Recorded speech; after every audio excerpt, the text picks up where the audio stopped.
Good morning, student. We will continue chapter 4, A Truly Beautiful Mind. Previous video में हमने पढ़ा था Einstein के चाइल्डहुड के बारे में, उनकी स्कूलिंग के बारे में, उनकी यूनिवर्सिटी में जो स्टडी हुई थी उनके बारे में, उनकी मैरिज लाइफ से रिलेटेड हमने पढ़ा था और आइंस्टीन का कंट्रीब्यूशन इन साइंस। अब उसके बाद हम पढ़ रहे हैं कि जब नाजिज्म 1933 में जर्मनी में सत्ता में आए थे तो आइंस्टीन अमेरिका में चले गए थे। फिर उसके 5 इयर्स लेटर बर्लिन में न्यूक्लियर फिजन की डिस्कवरी से अमेरिकन फिजिसिस्ट घबरा गए। उनमें से कई फासिज्म से बचकर अमेरिका आए थे। जैसे आइंस्टीन आए थे, उन्हें भी डर था कि नाजिज़ न्यूक्लियर बम बना लेंगे और उसका यूज़ कर लेंगे।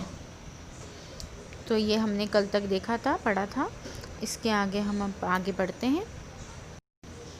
Eight the urging of culling, Einstein wrote a letter to American president Franklin D Roosevelt on 2 August 1939, in which he warned a single bomb of this type exploded in a part might very well destroy the whole part together with some of surrounding territory. Urging means request, कलिंग्स means साथी, साथियों की request की। तो Einstein ने एक letter American president Franklin D Roosevelt को लिखा। और कब लिखा? तो 2 अगस्त 1939 को। और उन्होंने वार्निंग दी, चेतावनी दी। A single bomb of this type, मतलब इस तरह का जो सिंगल बम है, एक्सप्लोडेड मीन्स बर्स्ट, विस्फोट करना।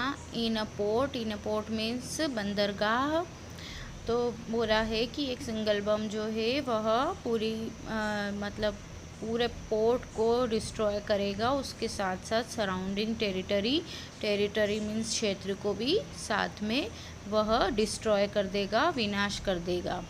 His word did not fail to have an effect, लेकिन उनके इन शब्दों का उन पर कोई भी इफ़ेक्ट नहीं पड़ा।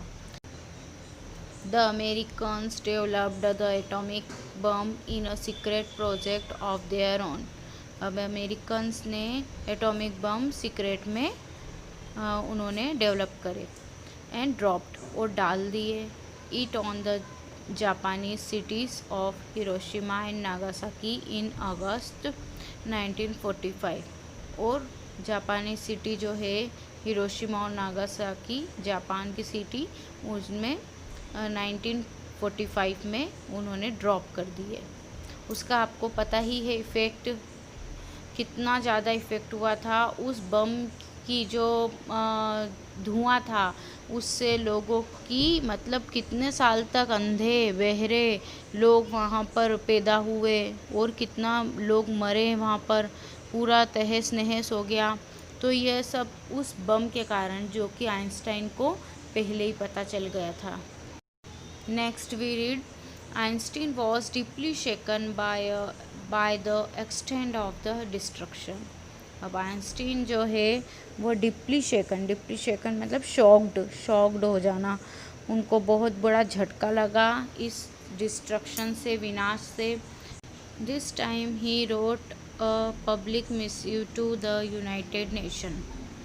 Massive means long letter. इस बार उन्होंने एक लॉन्ग लेटर यूनाइटेड नेशन को लिखा। In it he propose the formation of a world government. इसमें उन्होंने प्रपोज मतलब अपना सुझाव दिया कि एक फॉर्मेशन मतलब क्रिएट करना, वर्ल्ड गवर्नमेंट मतलब विश्व सरकार बनाने का उन्होंने सुझाव दिया। Unlike the letter to Roosevelt, this one made no impact means effect. परंतु उनके इस लेटर से भी रूजवेल्ट को भी कोई इफेक्ट, प्रभाव नहीं पड़ा। But over the next decade Einstein got ever more involved in politics. अगले नेक्स्ट दशकों, डिकेड मीन्स दशक में, आइंस्टीन इन्वॉल्व हो गए पॉलिटिक्स में, agitating for an end to the arms buildup and using his popularity to campaign for peace and democracy. Agitating means stirring public feeling, आंदोलन करना। तो उन्होंने यूजिंग हिज पॉपुलरिटी मीन्स उनकी लोकप्रियता, सब लोग उन्हें अच्छे से पॉपुलर हो गए, तो उसका उन्होंने उपयोग किया और उन्होंने पीस, शांति और डेमोक्रेसी, प्रजातंत्र, दोनों के लिए आंदोलन चलाए। आंदोलन में उन्होंने उनको समाप्त करने का मतलब शस्त्रों के ढेर बनाने को समाप्त करने का और शांति और प्रजातंत्र के पक्ष में आंदोलन किए। When Einstein died in 1955 at the age of 76, जब आइंस्टाइन की 76 वर्ष में 1955 में मृत्यु हुई, he was celebrated as a visionary and world citizen as much as scientific genius.